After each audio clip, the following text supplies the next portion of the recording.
신앙생활 자유로움이네.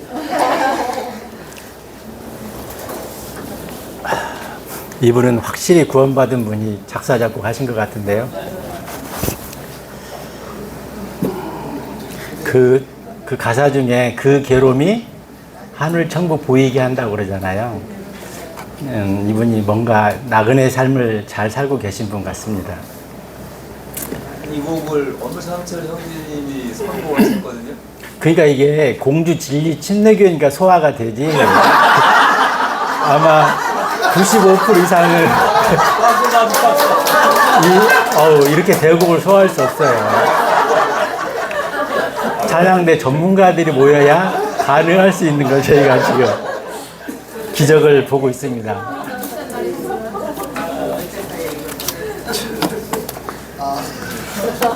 너무 그 멜로디라든가 가사가 감동적이에요.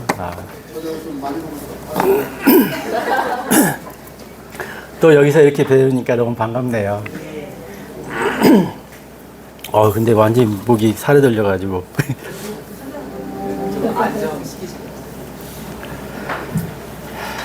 식사들 맛있게 하셨어요? 네.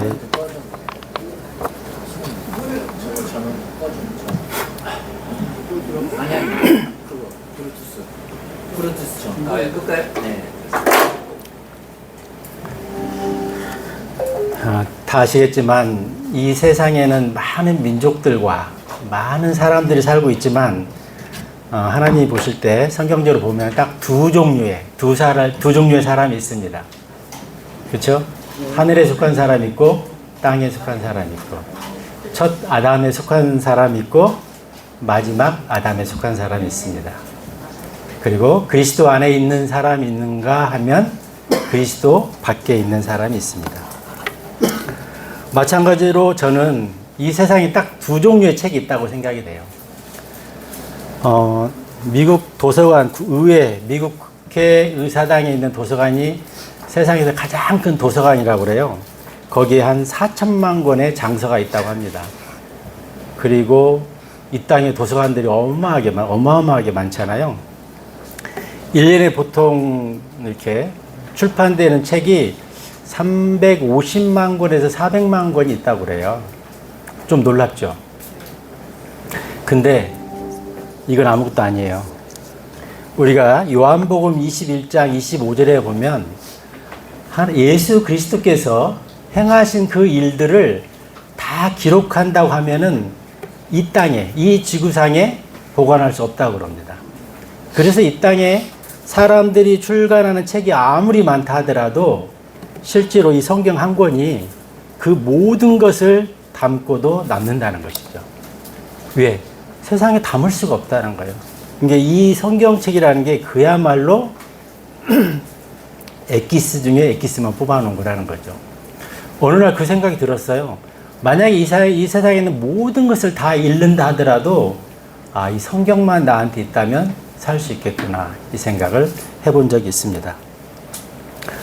오늘 저희가 다룰 주제는 그리스도가 유일한 답이다. 아마들 책을 읽고 오셨을 텐데요. 본문으로 에베소서 1장 3절을 읽고 기도하고 시작하겠습니다. 에베소서 1장 3절입니다. 하나님 곧 우리 주 예수 그리스도의 아버지께서 찬양 받으시기를 바라노라. 그분은 그리스도 안에서 하늘의 처소들에 있는 모든 영적인 복들로 우리에게 복을 주셨느니라. 아멘. 아버지 하나님 감사합니다. 저희는 죄와 허물 가운데 죽어 있었던 존재였고 영원한 지옥 심판을 받아 마땅한 존재였으나 하나님의 그 은혜와 크신 사랑으로 저희들을 구원하여 주시고 또 하늘의 소망 가운데 살게 하시니 감사를 드립니다. 우리가 무엇이건대 이런 복된 찬양을 주님께 드릴 수 있고 우리가 무엇이건대 이 복된 주의 말씀으로 양식을 삼을 수 있으며 우리가 하나님과 함께 동행할 수 있는 이 영광스러운 삶으로 인하여 감사를 드립니다. 아버지 하나님, 이 복된 자리에 함께할 수 있도록 인도하여 주신 것 감사드리며 오늘 말씀을 통하여 구원받지 않은 사람이 있다면, 혼이 있다면 구원받게 하여 주시고 또 우리 구원받은 모두는 주님의 사랑과 은혜 가운데 우리의 삶을 한 번 더 전진할 수 있도록 하나님께서 은혜 위에 은혜를 더하여 주시옵소서. 감사드리며 우리 주 예수 그리스도의 이름으로 기도하였습니다. 아멘. 우리는 보통 가지고 있는 제품, 어떤 기계가 고장이 나면은 어디를 찾아가죠? 만든 사람을 찾아갑니다. 만약에 저는 현대 관련 현대 그 코너가 있는데 이 차가 고장이 나면은 저는 당연히 현대 자동차 공장에 들어갑니다. 우리는 인생에 수많은 문제들을 가지고 있습니다. 자녀 문제가 있고, 또 자녀들은 진로 문제가 있고, 또 직장 생활과 또 건강과 돈, 여러 가지 문제 가운데 우리는 살고 있습니다. 우리는 그 문제 앞에서 어떻게 살아야 할까요? 아니, 누구를 찾아가야 될까요? 아니면 어떻게 살아야 할까요? 우리는 지난 수십 년 동안 경제가 발전하고 소득이 올라가면은 나머지 모든 문제는 다 해결될 것으로 생각하며 산 때가 있었습니다. 그러나 과학이 발달하고 경제 소득이 올라갈수록 인간의 소외감은 더 커졌고 또 자살률은 높아졌으며 인간관계는 더 멀어져만 가고 있습니다. 무엇보다도 우리를 힘들게 하는 것은 인생이 너무 허무하다는 것이죠. 세상을 살면 살수록 해결할 수 없는 게 허무라는 것입니다. 그래서 경제가 아무리 발달한다 해도 세상은 좋아지는 게 아니라 사실은 더 미궁 속으로 빠지고 있다는 것입니다. 여러분이 잘 아시는 성경에 한 여인이 있었습니다. 그 여인은 남편이 지금까지 5명이었고 이제는 남편 아닌 남편과 6번째 삶을 이어가고 있습니다. 그런데 이 여인은 늘 살아도 만족할 수가 없었고 늘 갈증 가운데 살고 있었습니다.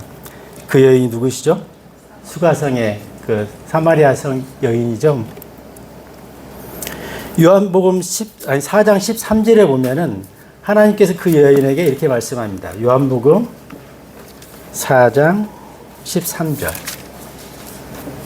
제가 한번 읽어볼게요. 예수님께서 그녀에게 대답하여 이같이 말씀하셨느니라. 누구든지 이 물을 마시는 자는 다시 목마르리라. 그러나 누구든지 내가 줄 물을 마시는 자는 결코 목마르지 아니하리라. 오히려 내가 그에게 줄 물은 그 안에서 영원한 생명으로 솟아오르는 샘물이 되리라. 이렇게 말씀하고 있습니다. 여기서 샘물이라고 하면은 이게 세상의 모든 물은 그냥 갈증만 일시적으로 해소하는 물에 불과한데 샘에서 나는 영원한 물이라는 것이죠. 여기서 물은 요한복음 7장 37절에서 39절에 잘 설명하고 있는데요. 성령님, 생명의 말씀을 그렇게 말씀하고 있습니다. 그래서 우리가 이 생명의 말씀, 성령님을 만나기 전에는 우리 인생이 어떤 삶을 살아도 늘 갈증과 허무 가운데 살 수밖에 없는 구조라는 것이죠. 또 한 명의 위대한 구약시대의 왕이 있었습니다. 그분은 열왕기상 11장에 보면은 놀랍게도 아내가 700명이었고 후궁이 300명이었습니다. 그런데 우리가 여기서 놀라운 것은 뭐 왕비가 많고 후궁의 문제가 아니라 실제로 그 당시에 1000명의 왕비와 후궁이 있었다는 것은 1000개의 왕국을 거스려 다스리고 있었다. 휘하에 정복하고 있었다. 이렇게 해석해도 되는 것입니다. 그런데 그 왕이 솔로몬 왕이죠. 뭐라고 말씀하고 있죠? 전도서 1장 2절에 헛되고 헛되며 헛되고 헛되니 모든 것이 헛되다. 이렇게 말씀하고 있습니다. 아니, 솔로몬 왕이 돈이 없을까요? 아니면 뭐 부인이 한두 명이나 허무감이 있었을까요? 아니면 권력이 없었을까요? 솔로몬 왕은 이 땅에서 누릴 수 있는 모든 것을 다 누려본 사람입니다. 그럼에도 그의 삶 속에서는 만족이 없었다는 것이죠. 전도서 2장 11절 한번 보실까요? 전도서 2장 11절입니다. 전도서 2장 11절 제가 한번 읽어보겠습니다. 그때 내가 나의 두 손이 이룩한 모든 일들과 내가 수고하여 행한 그 수고한 것을 바라보았도다. 그런데 보라, 모든 것이 헛되며 영의 번민이었으니 해 아래에서 아무 유익이 없었노라.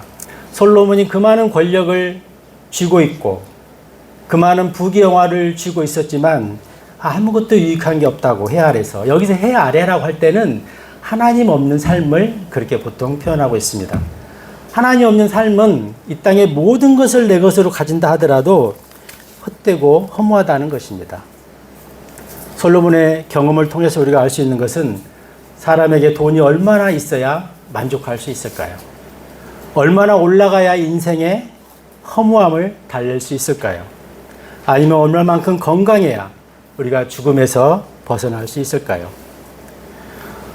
사람들은 흔히 이런 쪽에 생각을 많이 해요.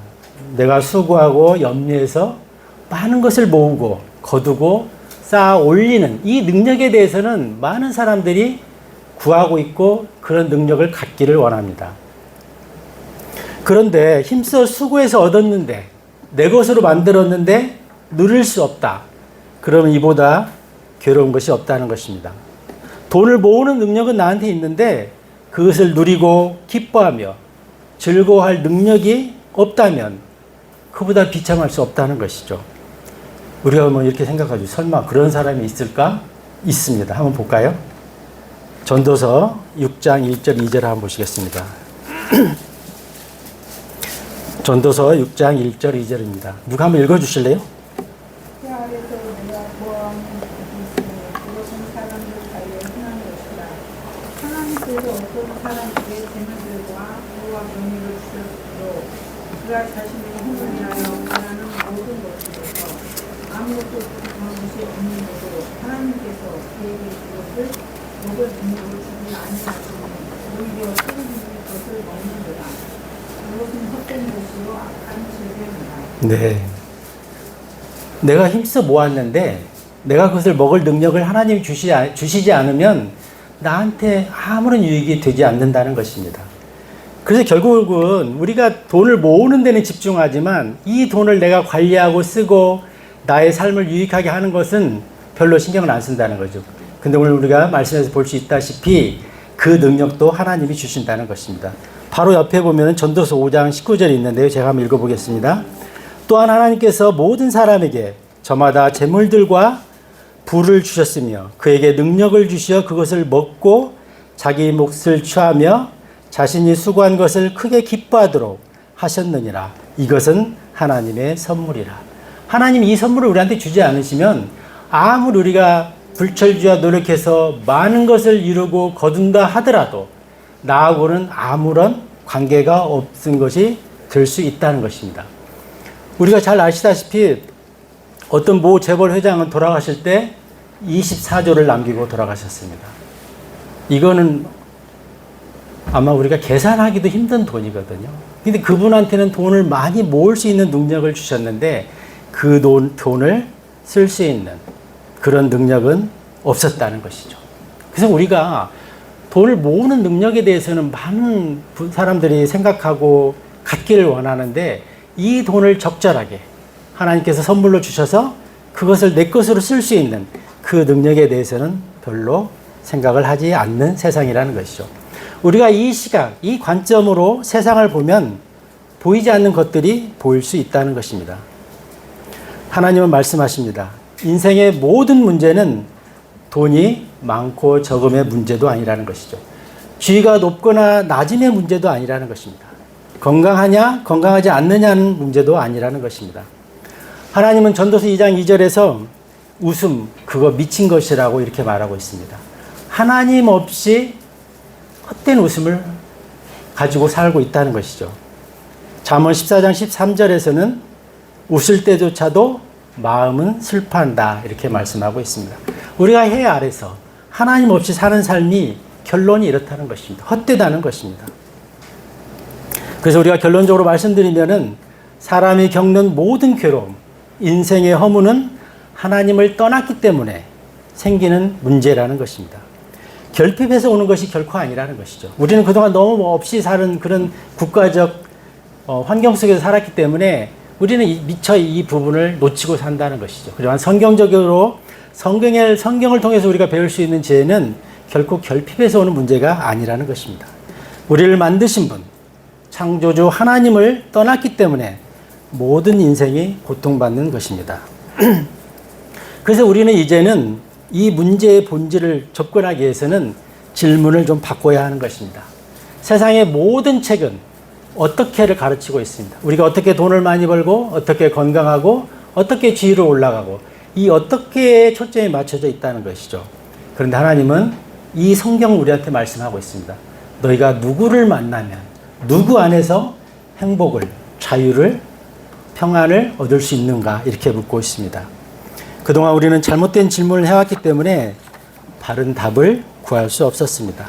그래서 우리는 어떻게가 아니라 이제는 누구를 만나느냐, 누구 안에서 우리가 자유할 수 있는가, 누구 안에서 우리가 인생의 길을 발견할 수 있는가, 이 시각에서 우리는 살아야 된다는 것입니다. 인생의 가장 굵직하고 무거운 질문의 답은 하우에 어떻게 있지 않다는 것입니다. 인생의 모든 문제의 답은 누구를 만나느냐에 달려 있다는 것입니다. 인생의 모든 문제의 답을 가지고 계신 분이 계십니다. 마태복음 11장 28절을 한번 보시겠습니다. 이 구절도 누가 한번 읽어주실래요? 마태복음 11장 28절입니다.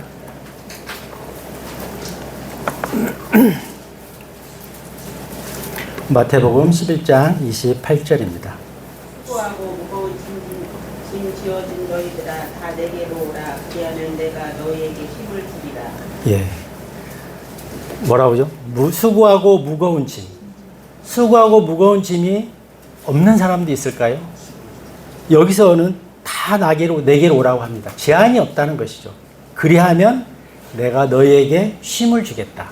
답을 주겠다는 것입니다. 인생의 답을 주겠다는 것입니다. 이 문제는 먹고 사는 문제가 아니라는 거예요. 우리의 근본을 접근하는 그러한 질문이라는 것입니다. 인생의 진짜 문제는 앞에서 살펴보셨다시피 뭘 해도 만족이 없고 쉽게 답을 찾을 수 없다는 것입니다. 솔로몬 왕이 느꼈던 그 허무, 헛됨이 바로 그런 것입니다. 수가성의 여인이 가진 그 갈증도 바로 이런 것들이었습니다. 뭘 해도 채워지지 않는 허무, 헛됨이 우리 인생에 있다는 것입니다. 사람은 짐승과 다르게 보이는 것으로 채울 수 없는 존재라는 것이죠. 우리는 창세기 1장 26절에서 하나님의 형상과 모양으로 창조되었다고 했습니다. 우리는 하나님의 형상과 모양으로 채워지지 않으면 이 땅에 보여지는 것들로는 결코 채울 수 없다는 것이죠. 우리는 무한을 채울 수 있는, 하나님을 채울 수 있는 그릇인데 세상에 보이는 그 유한한 것들로는 결코 채울 수 없다는 것입니다. 그래도 나는 유한한 걸 마음껏 좀 가지고 살아보고 싶은데요. 꿈 깨셔야 됩니다. 하나님 결코 거기에 답이 없다고 하기 때문입니다. 주님은 계속 말씀하십니다. 다 내게로 오라. 제한이 없어요. 주님은 누구도 제한하지 않아요. 인종의 제한도 없고 학벌의 제한도 없고 부귀의 제한도 없어요. 수고하고 무거운 짐이 있으면 다 내게로 오라고 주님은 말씀하고 있습니다. 누구라도 초청하는 것이죠. 그러면 내가 너에게 쉼을, 답을 주겠다고 하나님 말씀하십니다. 그래서 우리가 크게 보면은 두 부류의 초청이 있을 수 있어요. 첫 번째는 구원으로의 초청입니다. 왜? 모든 사람은 잃어버린 존재이고 죽은 존재이기 때문에 구원은 아무리 강조해도 부족함이 없다고 생각합니다. 그래서 하나님께서는 모든 사람들에게 구원으로 초청하고 있습니다. 왜? 모든 사람은 태어날 때부터 사탄 마귀에게 망가져 있고 저주받은 존재로 살고 있기 때문입니다. 우리는 그걸 몰라요.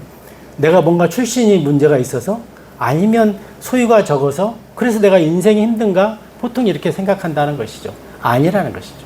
하나님께서는 너희가 마귀 사탄에 속아서 저주 가운데 태어났고 저주 가운데 살고 있고 저주 가운데 죽어 있다고 하나님께서는 분명하게 말씀하고 있습니다. 그 아담과 이브가 마귀 사탄에게 속아서 하나님으로부터 멀어졌을 때 첫 번째 보인 반응이 두려움 속에서 숨었습니다. 그리고 창세기 3장에 계속해서 말씀하시기를 저주받은 땅에서 평생을 슬픔 가운데 너는 살게 될 거라 이렇게 말씀하고 있습니다. 그리고 땅은 가시나무와 엉겅퀴를 내며 그리고 너는 땀을 흘려야 평생을 먹을 수 있다 이렇게 말씀하고 있습니다. 내가 돈이 없어서 땀 흘리는 게 아니에요. 땀 흘리지 않는 사람은 아무도 없습니다. 오히려 많이 가진 사람일수록 그것을 잃어버릴까봐 더 노심초사 고민이 많다고 합니다. 왜? 이미 우리는 창세기 3장부터 마귀 사탄에 의해서 망가졌고 그렇게 세팅이 돼 있어요. 이것을 내가 노력한다고 벗어날 수 없다는 것이죠. 이 문제의 해결은 하나님을 만났을 때 하나님만이 해결해 주실 수 있다는 것입니다. 아담이 하나님을 떠났을 때 아담은 죄의 통로가 되었습니다. 아담을 통해서 죄가 세상에 들어왔다고 로마서 5장 12절은 말씀하고 있습니다. 그래서 모든 사람이 죄인이 되었고 죄의 저주 가운데 살게 되었다, 이렇게 성경은 말씀하고 있습니다. 에베소서 2장 3절에서는 사람은 본질상 죄의 자녀가 되었다, 이렇게 말하고 있습니다. 우리는 다 죄의 자녀로, 죄의 몸으로, 죄의 종으로 살고 있다는 것입니다. 그래서 창세기 6장 3절에서는 너희가 육체가 됐다고 이렇게 말해요. 그래서 내가 너희와 더 이상 다투지 않겠다고 말씀하십니다. 처음에 하나님께서 창세기 2장 8절에 흙으로 사람을 만들었을 때 그 몸은 굉장히 가치 중립적이고 보존할 가치가 있었어요. 그렇기 때문에 그 몸에 우리가 구원받고 나면 성령 하나님 우리를 전으로 삼아서 거하실 수 있는 것입니다. 그런데 아담이 죄를 범하자 육체로 바뀌었어요. 몸이. 죄의 저주 가운데 놓이게 되었다는 것입니다. 그래서 사람은 내가 의지하지 않고 그 생각을 하지 않아도 마음은 만물보다 속임수로 가득하다는 것이죠. 생각은 늘 상상할 수 없는 악한 생각들을 품고 살아간다는 것입니다. 우리의 의는 더러운 누더기 같다고 이사야서 64장 6절은 말씀하고 있습니다. 그래서 우리의 마음을 알 수 없다는 거예요. 내가 마음으로 아무리 의지를 가지고 절제를 하고 바르게 살려고 해도 안 되는 존재로 우리는 만들어졌다는 것입니다. 그래서 그 죄는 죽음이라는 두려움을 가져왔습니다. 그래서 우리는 죽음을 두려워하며 평생을 속박 속에서 살고 있다. 그렇게 히브리서 2장 14, 15절은 말씀하고 있습니다. 그래서 여기 14장 1절에 여자에게서 태어난 사람은 날수가 적고 평생 공경 속에 살고 있다, 이렇게 말씀하고 있습니다. 아담 이후에 모든 사람은 여자에게서 태어났어요. 그 사람들은 날수가 적다는 것이죠. 아무리 건강 관리를 잘해도 100년 넘기 힘들어요. 그런데 그 삶도 공경으로 가득하다, 이렇게 말씀하고 있습니다. 모세는 뭐라고 그랬죠? 시편 90편 10절에서 수고와 슬픔으로 가득하다, 그렇게 말씀하고 있습니다. 흔히 세상에서는 이 죄에 대해서 우리가 좀 잘못 생각하고 있는 부분이 있어요. 우리가 죄하면은 세상은 어떤 죄를 범한 행동을 생각하기 쉽습니다. 그러나 죄는 의지나 행위의 문제가 아니라는 것이죠. 하나님께서 문제 삼는 죄는 행위의 문제가 아니라는 것입니다. 죄는 출생의 문제이고 소속의 문제라는 것입니다. 내가 사탄에게 속해 있느냐, 첫 아담에게 속해 있느냐, 하나님께 속해 있느냐, 마지막 아담에게 속해 있느냐, 이 소속의 문제라는 거죠. 우리는 자꾸 죄를 행위의 문제로 접근하기 때문에 자꾸 나의 노력으로 이 죄 문제를 해결하려고 하는 그런 습관들이 모든 사람들에게 있다는 것입니다. 그래서 사람이 죽고 지옥에 가는 이유는 죄 때문도 아니고 악행 때문도 아니고 배우지 못해서도 아니고 출신이나 가문이 나빠서도 아니라는 것입니다. 그리스도가 마지막 아담으로 오셔서 구원을 선물로 이미 모든 사람들에게 베풀어 주셨습니다. 왜 그랬습니까? 사람으로서는 죄 문제를 해결할 수 없기 때문에 하나님이신 예수님께서 이 땅에 오셔서 우리의 죄 문제를 다 해결해 주셨어요. 쉽게 말하면 구원을 다 베풀어 주셨다는 거예요. 그래서 결국 우리가 지옥에 가는 것은 그 예수 그리스도를, 그리스도로 하면은 어떻게 보면 직함이잖아요. 예수님은 이름이고 그리스도는 구세주라는 그분의 타이틀인데 그분을 받아들이지 않기 때문에 그렇다는 것입니다. 그러니까 이 부분에서 조금 우리가 한번 생각해 볼 수 있는 것은 우리가 보통 이 구원 앞에 자꾸 내가 믿으면이라는 것을 두려고 그래요. 내가 믿었기 때문에 마치 구원받는 것처럼. 하나님은 내가 믿기 전에 이미 우리한테 모든 것을 다 나눠주셨다는 거죠. 그걸 어떻게 말할까요? 나한테 불치의 어떤 그 치명적인 바이러스 균이 있어요. 그런데 하나님께서는 모든 사람마다 집집마다 그걸 백신을 다 이미 나눠준 거나 마찬가지. 이미 다 주었어요. 내가 그 백신을 내가 받아들이면 그걸 우리는 구원이라고 하죠. 리시브, 받아들이는 거. 그러면 우리는 그 바이러스에서 생명을 건질 수 있는 거죠. 마찬가지로 이 죄라는 바이러스가 우리를 사망으로 인도하고 있는데 여기에서 우리가 건진받는 것은 하나님께서 예수 그리스도를 통하 이미 우리한테 구원의 길을 다 제시해 주셨다는 거죠. 누구라도 이분을 받아들이면 나의 구주로 받아들이면 구원받을 수 있다는 것입니다. 내가 믿었기 때문에 구원받는 게 아니에요. 하나님이 이미 나한테 베풀어 주신 구원을 내가 이제 이해하고 내가 나의 구주로 받아들일 때 그때 구원을 받는 것입니다. 어떻게 여기까지 이해가 좀 되셨나요? 예. 그래서 가장 큰 문제는 사람들이 이 사실을 받아들이지 않는다는 것입니다. 내가 어떻게 하면 행위를 좀 더 깨끗하게 할 수 있을까? 이렇게 접근한다는 거예요. 그렇지만 우리가 지옥에 가는 그 죄의 본질은 소속의 문제라는 것입니다. 내가 누구에게 속해 있느냐? 이게 가장 큰 문제라는 것입니다. 그래서 우리가 사실은 이 말씀이 순수하게 잘 들어오지 않는 이유는 구원받지 않은 사람들은 사탄이 그를 막고 있기 때문에 그래요. 요한복음 8장 44절에 뭐라고 하죠? 너희 거짓의 아비, 너희는 거짓의 아비의 자녀라는 거죠, 우리는. 그리고 고린도후서 11장 4절에서는 광명의 천사로 사탄이 자기를 가장해서 우리를 속이고 있다, 이렇게 말씀하고 있습니다. 고린도후서 4장 4절에서는 복음의 빛을 가리고 있다는 거예요. 그래서 우리가 어지간히 복음을 전하지 않고는 사람들이 꿈쩍도 안 해요. 마음을 열지 않는다는 것입니다. 왜? 베드로전서 5장 8절처럼 우는 사자와 같이 삼킬 자를 사탄이 찾고 다니기 때문에, 가리고 있기 때문에 그들이 마음을 잘 못 여는 거예요. 그리고 우리는 이 영적인 전쟁 가운데 있다는 것입니다. 그래서 우리는 기도가 필요하고 사람들한테 꾸준히 복음을 전하는 게 필요하다는 것입니다. 그래서 예수님은 결코 이 땅의 사람들을 도덕적이거나 신사적인 사람으로 만들려고 오시지 않았어요. 마귀 사탄의 저주로부터 건져내서 영원한 생명을 주시려고 오셨다는 거죠. 일단 영원한 생명이 주어져야 그 다음에 도덕적인 사람이 되든 신사적인 사람이 되든 선한 삶을 살든 그것은 그 추후 문제라는 것입니다. 내 힘으로는 그게 안 되지만 일단 성령 하나님을 내가 모셔드리면 그때 가능하게 될 수 있다는 것입니다. 그래서 예수님께서는 사람들의 죽음과 저주에서 생명으로 오신 분이에요. 고린도후서 5장 21절에 죄를 알지도 못한 분이 죄가 되어서 오셨잖아요.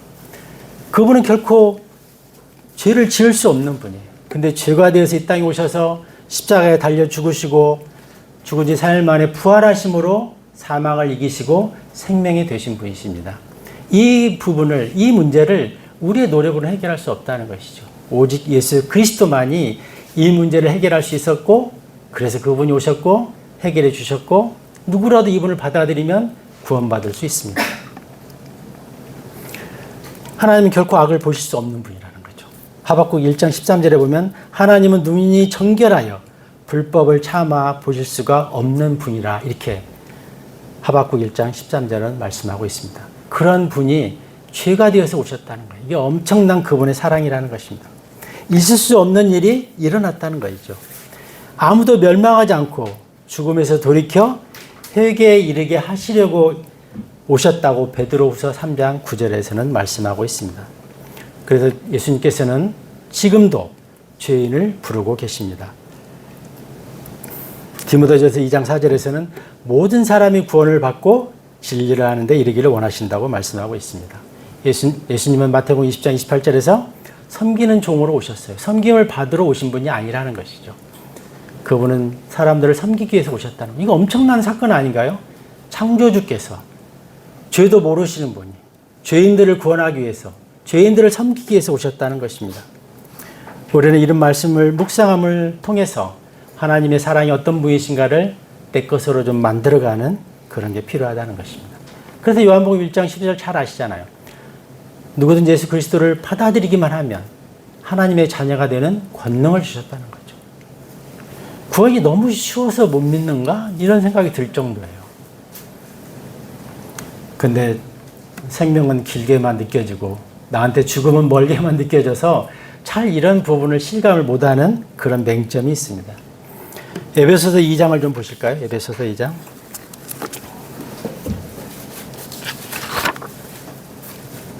에베소서 2장 1절에 보면은 우리는 죄들 가운데서 죽었다는 거예요. 우리가 볼 때 우리는 살아있다고 막 세상 사람들이 자랑하지만 하나님 보실 때는 죽어 있다는 것입니다. 그리고 3절에 보면 뒷부분에 보면은 다른 이들과 똑같이 본질상 진노의 자녀들이라 이렇게 말씀하고 있습니다. 모든 사람들에게는 진노가 있다는 거예요. 그 머리에 그 머리 위에는 진노가 가득히 있다는 거예요. 그래서 사람들이 아무리 자기 노력으로 뭔가를 이루려고 해도 이루었다고 생각해도 곧장 허무가 밀려오는 것입니다. 5절 6절을 보실까요? 실로 우리가 죄들 가운데서 죽었던 때에 우리가 죽어 있었어요. 우리를 그리스도와 함께 되살아나게 하셨느니라. 은혜라는 거죠, 그것이. 6절에 그리고 우리를 함께 일으키셨으며 우리를 그리스도 예수 안에서 하늘의 처소들에 함께 앉히셨느니라. 이렇게 말씀하고 있습니다. 바울은 이 에베소서를 쓰기 5년 전에 셋째 하늘에 올라갔다 온 그 사도입니다. 바울은 자신 있게, 그래서 이 에베소서를 자세히 보면 우주적이에요, 관점이.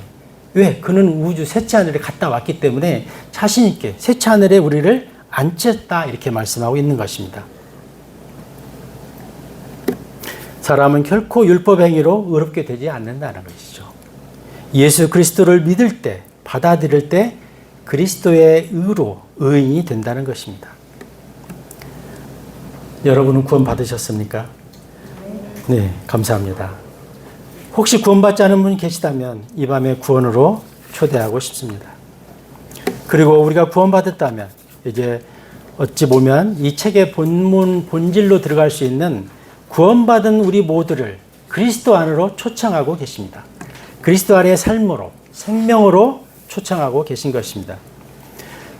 불신자가 구원받는 유일한 길은 그리스도입니다. 구원받은 성도가 영적인 승자가 되는 삶의 길도 그리스도가 답입니다.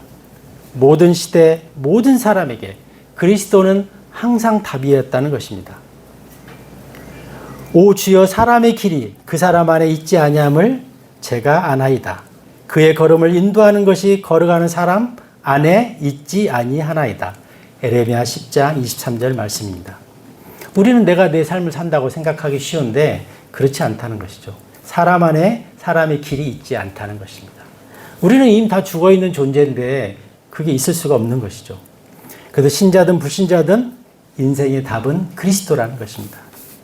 결국은 내가 그리스도를 만났느냐, 그리고 만났으면 그리스도로 살고 있느냐, 이게 관건이라는 거예요.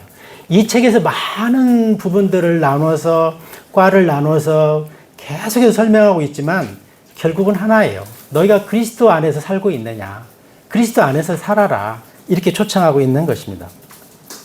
그래서 우리가 마음의 평안을 유지하려면 그리스도 안에 있어야 됩니다. 영과 혼이 자유롭게 살려면 그리스도 안에 있어야 돼요. 공주 질레찜에게는 자유가 많지만 우리가 자유롭게 살려면 그리스도 안에 있어야 됩니다. 안식과 감사와 기쁨의 삶을 살려면 역시 그리스도 안에 있어야 된다는 것입니다.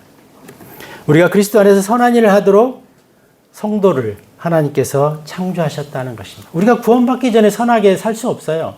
구원받은 이후에는 하나님께서 우리를 선한 주님의 백성으로 살게 하신다. 에베소서 2장 10절에서 그렇게 말씀하고 있습니다. 그래서 사도 바울이 에베소서에서 이 본문에서 강조하는 것은 교회로입니다. 머리와 몸의 지체로 비유하고 있습니다. 그래서 에베소서를 잘 보시면 굉장히 우주적 관점에서 기록되어 있다는 것을 알 수 있습니다. 바울은 셋째 하늘에 다녀왔기 때문에 감히 이렇게 기록할 수 있는 것입니다. 어떻게 하면 사도 바울처럼 살 수 있을까? 항상 그게 고민이었는데 혹시 하나님 은혜로 저도 셋째 하늘을 보고 오면은 어쩌면 그렇게 살 수 있지 않을까? 이 땅에 얼마나 산들이 무가치한 건가? 그걸 느낄 수 있을 것 같아요. 제가 계시록 지금 이제 4장, 5장에 거기 이제 할 차례잖아요. 근데 이제 계속 딜레이 돼가지고 그쪽을 계속 묵상하게 되는데 그 하늘 보좌, 그게 결국 성망에서 연결되어 있는 보좌들이라는 거죠. 그래서 4장, 5장이 지금 바울은 그 모습들을 보기 때문에 우리가 셋째 하늘에 앉아서 하나님께 영광 돌리는 이것들을 자연스럽게 비유로 말씀하고 있는 것입니다. 에베소서 1장에 보면은 우리가 하나님의 자녀로 하나님의 백성으로 선택받고 입양되고 구속되고 거룩한 영으로 확증되었다. 이렇게 말씀하고 있습니다. 왜? 하나님께서 이 목적을 은혜의 영광을 찬양하게 하려고 하신다. 이렇게 말씀하고 있습니다. 우리에게는 신약시대 우리에게는 영적인 복이 주어졌다는 것입니다. 그리스도 안에서 주어진 것입니다. 교회는 그냥 성막이 성전이 되고 성전이 오늘날 교회가 되고 교회가 우리가 구원받은 사람이 성교회잖아요. 이게 하늘의 보좌로 쭉 연결되는 것을 볼 수 있습니다. 출애굽기 계속 보면 하나님께서 뭐라고 하죠? 내가 너희를 출애굽시킨 것은 내가 너희와 함께 있으려고 한다 그랬나? 거하려고 한다. 그렇게 말씀하시잖아요. 교회인 우리 안에서 하나님께서는 함께 거하고 싶어 하시는 거예요. 손님으로 앉아 있고 싶어 하지 않으시는 거죠. 나의 주인으로 같이 교제하고 인격적인 교류를 하고 서로 주거니 받거니 그런 삶의 어떤 교제를 이루어가기를 원하시는 것입니다. 하나님은 단지 예수님께서 우리의 그 성전된 몸 안에서 그냥 손님으로 있기를 원하지 않으신다는 것입니다. 우리가 은혜의 영광이라고 할 때 에베소서 1장 10절 한번 보실까요? 거기 보면은 하늘에 있는 것이나 제가 한번 읽어볼게요. 이는 시대들의 충만함의 분배 경륜 가운데 그분께서 그리스도 안에서 모든 것들을 하나로 한데 모으려 하심이니 하늘에 있는 것들과 땅 위에 있는 것들과 그분 안에 있는 것들까지도 모두 모으려 하심이라. 그리스도 안에서 우리가 하나가 되었다는 것입니다. 11절에 보면은 그분 자신의 뜻에 계획에 따라 모든 것들을 이루시는 그분의 목적대로 애정되어 그분 안에서 또한 우리가 유산을 획득하였느니라. 우리가 하나님의 아들로 입양되고 왕국과 영원한 통치권을 유산으로 받았다는 것입니다. 그리고 12절에 이는 그리스도를 먼저 신뢰한 우리로 하여금 그분의 영광을 찬송하게 하려 하심이라. 이 10절, 11절, 12절은요. 계시록의 5장 13절에 가면은 그게 그대로 연결되어 있다는 것을 아마도 느낄 수 있을 것입니다. 그래서 우리가 언젠가 그 하늘, 셋째 하늘에서 하나님께 그 어린 양께 영원한 찬양을 드릴 때 그 감격 속에서 우리는 기뻐하는 그런 때가 올 거라는 것입니다. 오늘 찬송 너무 복이 됐는데 그 웅장함이 마치 우리가 셋째 하늘에서 정말 수많은 천사들과 24장로들과 그룹과 스랍들과 같이 하나님께 영광 돌리는 찬양하는 그 모습처럼 이렇게 연상이 됐거든요. 그래서 에베소서 1장을 보면은 사도 바울이 셋째 하늘에 다녀왔잖아요. 그리고 계시록 4장 5장이 하늘의 보좌 그 광경을 쭉 이야기하고 있는데 에베소서 1장 같은 경우는 그 부분하고 연결이 된다는 것입니다. 그래서 성도가 누리는 영적인 부분은 온 우주가 하늘 보좌에서 어린 양을 찬양하는 영원한 찬양과 경배를 드리는 그 광경과 연결되어 있다. 이렇게 생각하시면 좋겠습니다. 그래서 교회 성도는 그리스도 안에서 모든 것, 하늘과 하늘 위와 땅과 바다와 연합된 그런 지체라는 것이죠. 우리가 예수 그리스도와 연합됐다고 할 때 흔히 우리는 이것을 하나 되었다 이렇게 표현하고 있습니다. 교회가 머리면 우리는 몸의 지체잖아요. 하나가 된 거라는 거죠.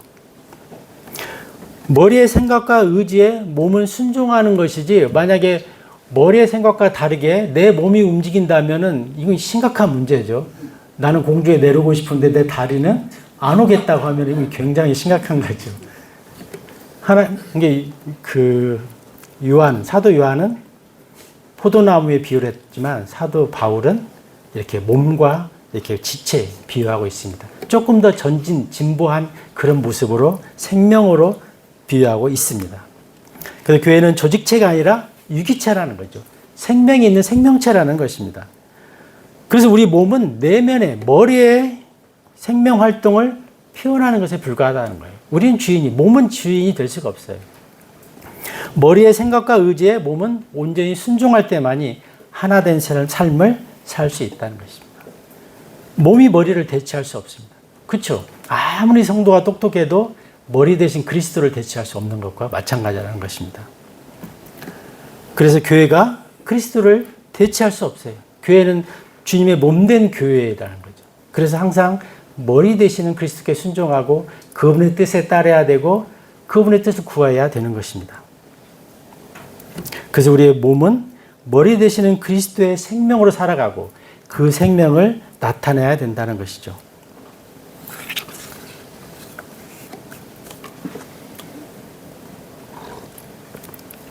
에베소 3장을 한번 보실까요?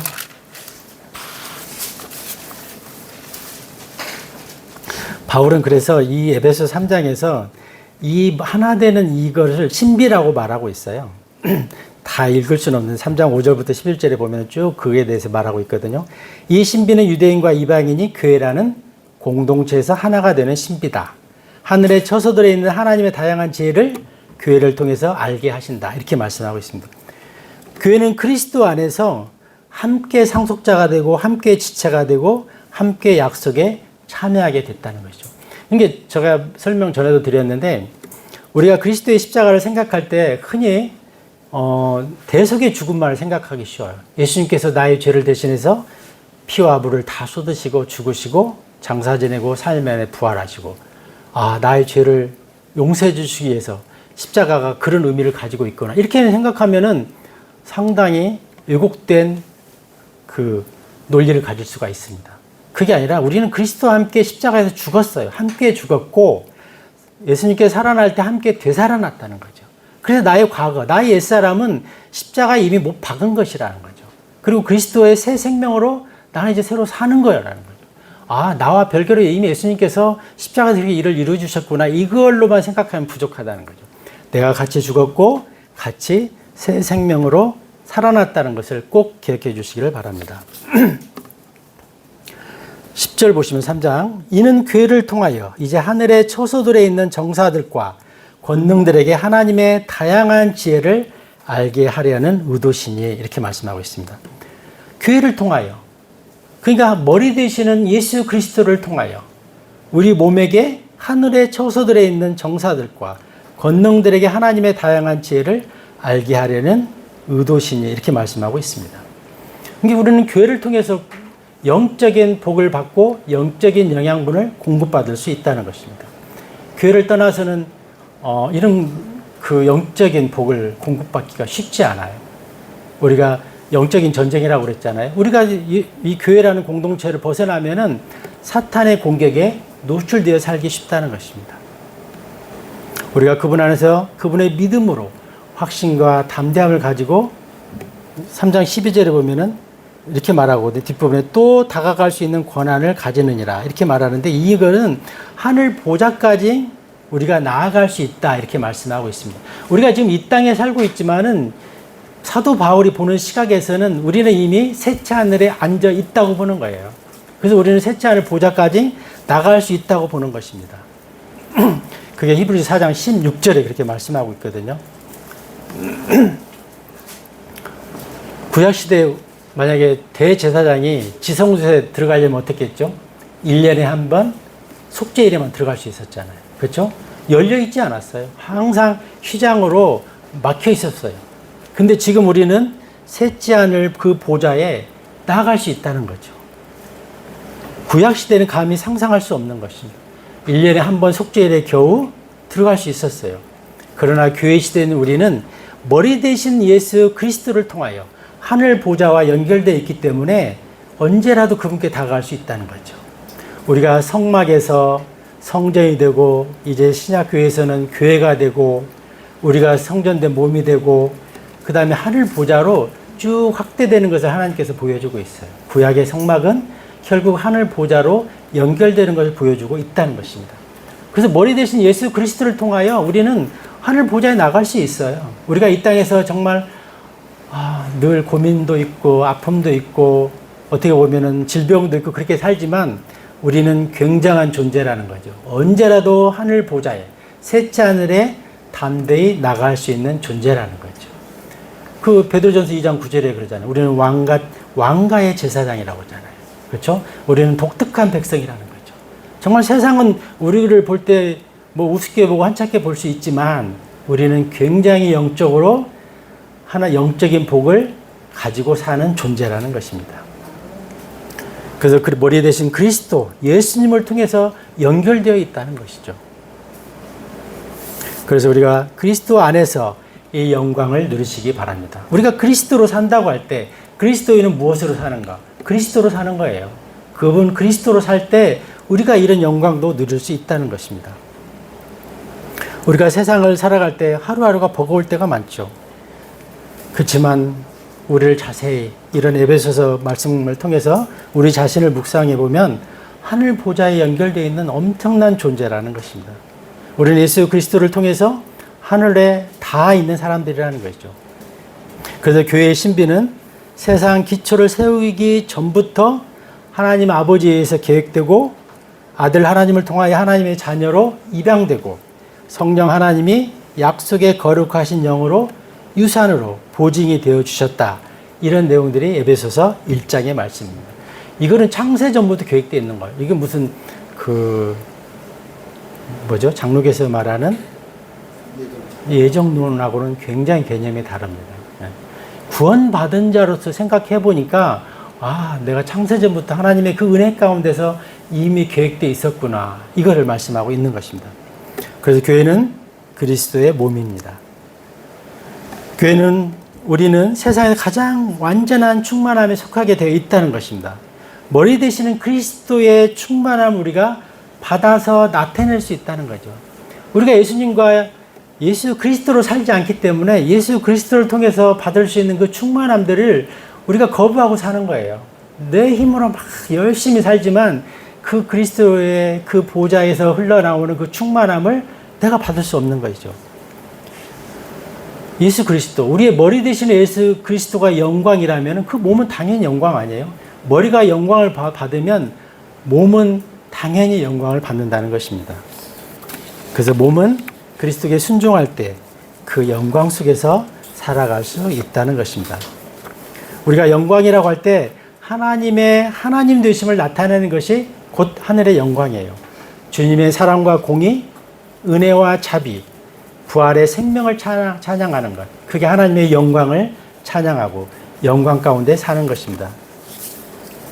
성도는 땅에서 그리스도의 삶을 재현하는 신약시대의 성전이며 그리스도의 몸이라는 것이죠.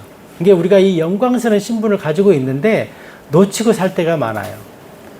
참 교회가 좀 교회답지 않아서 그런 오해를 받을 수는 있지만 그참 우리가 개별적으로 교회이면서 공동체 속에 더 교회이기 때문에 우리가 그런 책임감과 아니면 그럼 거룩한 존재라는 것과 우리의 신분이 얼마나 영광스러운 거를 기억하면 그런 공동체로 우리가 만들어가는 것이 합당하다는 것입니다.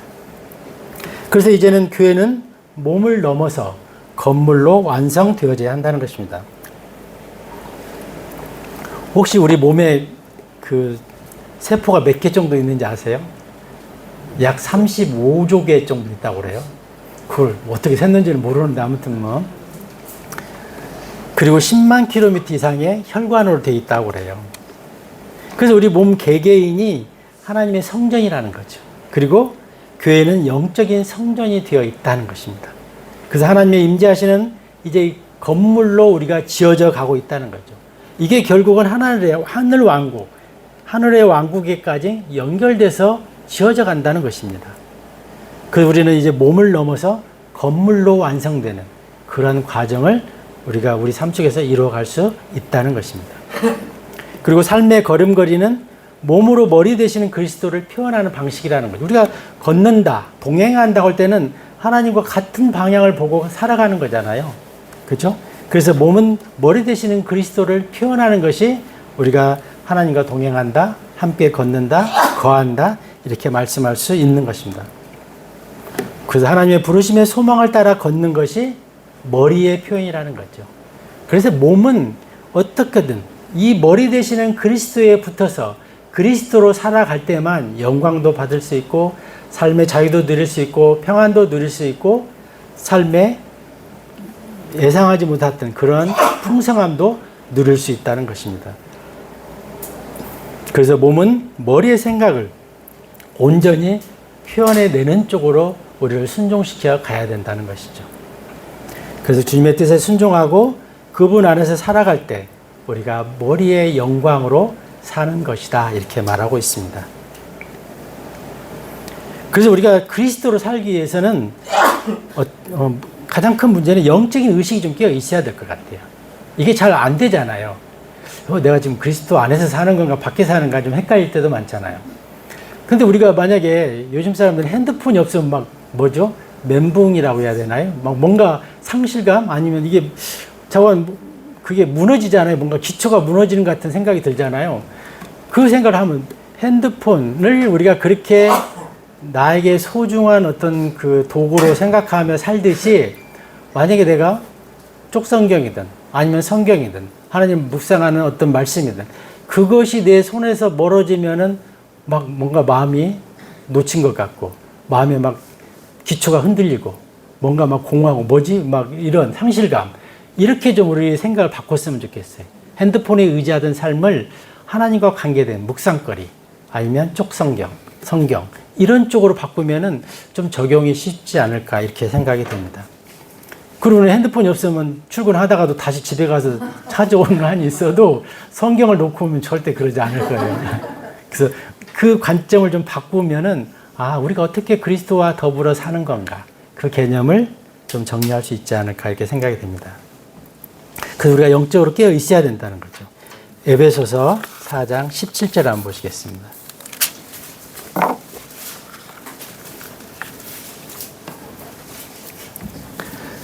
그러므로 내가 이것을 말하며 주 안에서 증언하노니 너희가 앞으로는 다른 이방인들이 그들 생각에 허망한 가운데 살아가는 것처럼 살아가지 말라. 우리가 생각이라는 게 아까도 말씀드렸지만 우리의 생각은 나도 모른다고 그랬잖아요. 악으로 가득하다고 그랬어요. 나는 아니다고 생각할 수 있을지 모르는데 아니라는 거죠. 에레미야 17장 9절에 그렇게 말씀하고 있어요. 그래서 생각의 허망한 가운데 우리를 그냥 맡겨놓으면 안 돼요. 이걸 바로 잡아서 어떻게 해야 되냐. 4장 23절 한번 볼까요? 그런즉 너희의 생각의 영 안에서 새롭게 되라 이렇게 말씀하고 있거든요. 생각의 영을 영 안에서 생각을 새롭게 하라는 거죠. 우리 생각이 흘러가는 놔두면은 우리는 걷잡을 수 없이 허망한 가운데로 낭만 가운데로 흘러갈 수 있다는 것입니다. 그래서 혼이 성령에게 매 순간 순종함으로 우리는 새롭게 살 수 있다는 것입니다. 그래서 우리의 생각을 좀 붙잡고 살아야 되는 거죠. 흘러가는 대로 맡겨두면 안 된다는 거죠. 내 의지를 가지고 이 생각을 좀 조절해야 돼요. 그렇지 않으면 이 생각이라는 것은 죄성이 너무나 커가지고 우리를 한없이 죄 가운데로 끌고 갈 수 있다는 것입니다. 그래서 혼이 성령님께 영향을 받아서 하나님 편에서 생각하는 그 원리를 계속해서 우리가 가지고 살아야 된다는 거죠. 그래서 성령님의 영향으로 날마다 새롭게 되는 삶의 지배 원리 속에서 우리가 살아야 된다는 거죠. 제가 몇 번 말씀드렸지만 우리는 우리의 정체성이라는 혼의 정체성이 있지만 내 안에 깊은 그 그리스도의 영이 거하고 있고 내 육신은 사탄과 연결되어 있는데 육신이 사탄과 연결되는 건 너무 자연스럽고 너무 쉽다는 거죠.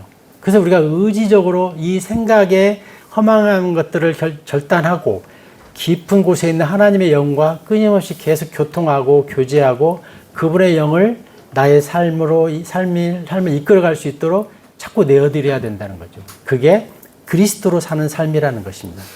그래서 마음의 의식과 의지가 항상 주님의 음성에 귀 기울이고 있어야 돼요. 우리가 그런 쪽에 계속 생각을 하면 하나님께서 계속 그런 쪽으로 우리를 이끌어 가시는 것 같아요.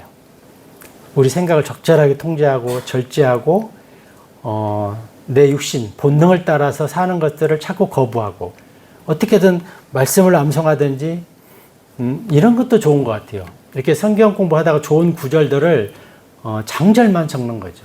그러면서 계속 그 말씀이 뭐였더라 이렇게 하면서 계속 그 장절을 통해서 그 말씀들을 기억해내는 거죠. 그래서 그러면 메모지가 적어도 되거든요. 예를 들어 이런 메모지 같은 거 하나에도 해서 차 안에서도 이렇게 볼 수 있잖아요. 그러면서 계속 에레미야 17장 9절 그러면 어떤 거였더라 이렇게 우리가 성경을 읽다가 기억에 좀 남는 구절들을 그런 식으로 내 것으로 만들어가는 게 좀 필요하다는 것입니다. 그래서 우리는 어쨌든 우리 몸은 몸이 머리를 지배할 수가 없어요. 그리스도의 우리 몸이 머리 대신 그리스도께 순종하며 살아야 된다는 것이죠. 그 사도 바울은 그런 면에서 굉장히 뛰어난 삶을 살았습니다. 그래서 사도 바울은 제가 아무리 봐도 셋째 하늘을 보고 온 사람으로 왔기 때문에 이게 가능하지 않았을까. 근데 우리는 그러면 나는 셋째 하늘에 안 갔다 왔는데 어떻게 가능할까? 간접적으로 가르쳐 주잖아요. 갔다 온 사람이 다 갔다 올 수 없기 때문에. 그래서 그 사도 바울을 통해서 우리가 배울 수 있어야 된다는 것입니다. 저는 구약 시대에는 사도 바울과 같은 삶을 살았던 사람을 꼽으라면은 저는 요셉을 좀 들고 싶어요. 요셉은 생각해보세요. 13살이면은 우리나라 나이로 한 중학교 1학년 정도 되나요? 13살에 타국에 언어도 낯선 곳에 종으로 팔려갔어요. 그렇죠? 혈육도 암도 없어요. 아는 사람도 없어요. 언어도 안 통해요. 거기에 노예로 팔려갔다는 것입니다. 근데 그냥 팔려갔냐? 형들에게 죽음에 이르는 배신을 당해서 팔려갔으니 얼마나 그 속에 쓴뿌리가 있었겠어요. 정상적이라면은. 그리고 거기서도 충성되게 살았는데 보디발의 아내에게 모함을 받고 또 보디발에게 배신을 당했어요. 왜? 제가 볼 때는 그 성경 구절을 아무리 읽어봐도 보디발은 요셉이 결백하다는 걸 알고 있었어요. 그럼에도 그를 감옥에 넣었잖아요. 그리고 음료 맡은 왕의 신하에게 잊혀졌어요. 혹시나 했는데 역시나 잊혀졌어요. 그래서 요셉은 늘 외롭고 억울하고 서러운 삶을 살았다는 것이죠. 이게 우리가 성경을 통해서 그냥 한 사람이 인생으로 접하니까 그럴 수 있지. 근데 만약 이게 내 인생이라면 이건 굉장히 감당하기 어려운 무게라고 생각합니다. 그는 그 서러움과 고단함이 저는 그 아들의 이름을 지을 때 잘 나타나 있다고 생각이 되거든요.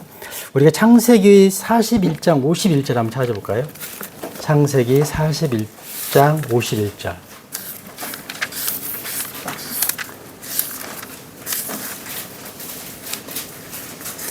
창세기 41장 51절입니다.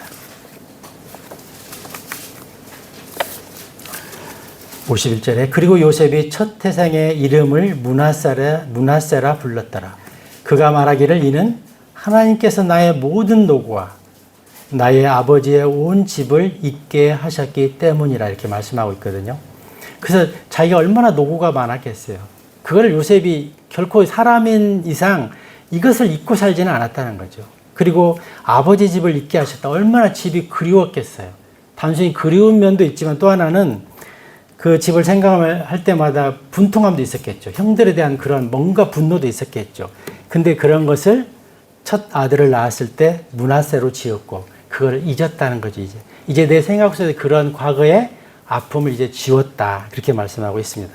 52절에도 보면 그리고 그가 둘째 이름을 에브라임이라 불렀으니 이는 하나님께서 나로 하여금 나의 고난의 지역 가운데서 다산하게 하셨기 때문이라 함이더라. 이제 정말 하나님께서 자기를 통하여 이루신 이 어떤 결과들, 열매들에 대해서 이제 둘째 아들을 낳았을 때 이렇게 표현하고 있는 것을 보게 됩니다. 그래서 요셉의 삶이라는 게 저는 저절로 되지 않았다고 생각해요. 그는 비로소 그 낯선 땅에서 나의 혈육이라는 아들이 둘이 생겼을 때 좀 마음에 여유가 생겼던 것 같아요. 그리고 저는 창세기를 볼 때 50장 19절 한번 보실까요? 저는 참 이 구절이 요셉을 요셉답게 만들었다 이렇게 생각하거든요.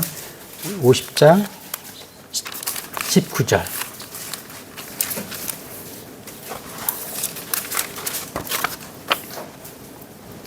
그러자 요셉이 그들에게 이같이 말하였더라. 두려워하지 마소서.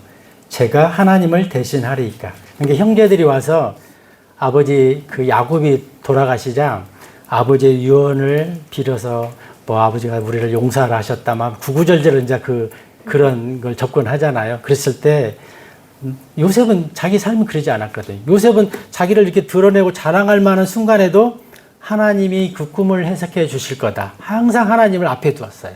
요셉은 자기의 한계를 알았고 항상 하나님께 하나님의 영광을 항상 드렸다는 거죠.